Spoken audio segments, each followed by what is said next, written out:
Bagaimana cara menjamak sholat? Jadi jamak sholat itu adalah bagian dari keringanan yang diberikan oleh Allah. Jadi keringanan dalam hal ini ada dua. Pertama itu adalah mengqashar dan yang kedua adalah menjamak. Kita akan bahas tentang bagaimana menjamak sholat.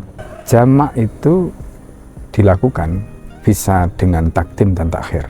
Misalnya sholat duhur dengan asar dilakukan di waktu duhur, itu namanya jamak takdim. Sholat duhur dengan asar dilakukan di waktu asar, itu namanya jamak takhir.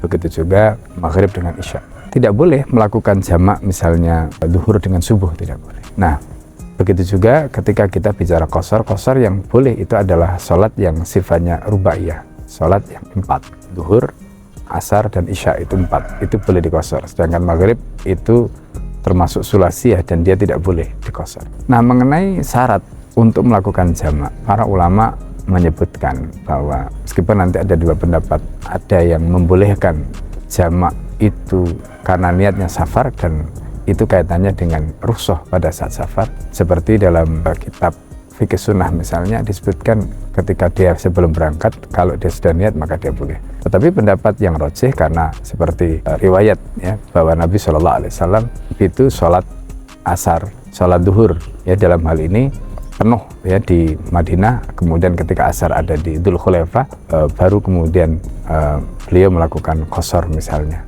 Artinya dalam konteks ini para ulama kemudian melihat bahwa kapan orang itu boleh untuk menjamak, yaitu ketika dia sudah meninggalkan daerahnya ya, apakah itu di perbatasan daerahnya tadi, yang penting dia sudah dihukumi safar. Yang kedua tentang jaraknya, artinya berapa jarak yang dibolehkan orang itu untuk melakukan jamak tadi itu, diantaranya ada yang menyebutkan 81 kilo atau lebih, karena itulah jarak yang dijadikan patokan oleh mazhab Syafi'i. Nah, karena itu dalam hal ini sebenarnya adalah rukhsah, tapi syaratnya harus kita pahami mulai dari safarnya tadi, kapan dinilai safar dan kapan belum, termasuk jaraknya, dan yang ketiga bagaimana cara menunaikannya. Jadi misalnya ketika kita niat menjamak, maka sholat sebelumnya tadi itu, sholat yang akan kita jamak itu harus kita niatkan pada saat kita niat pertama tadi bahwa kita akan menjamak sholat dengan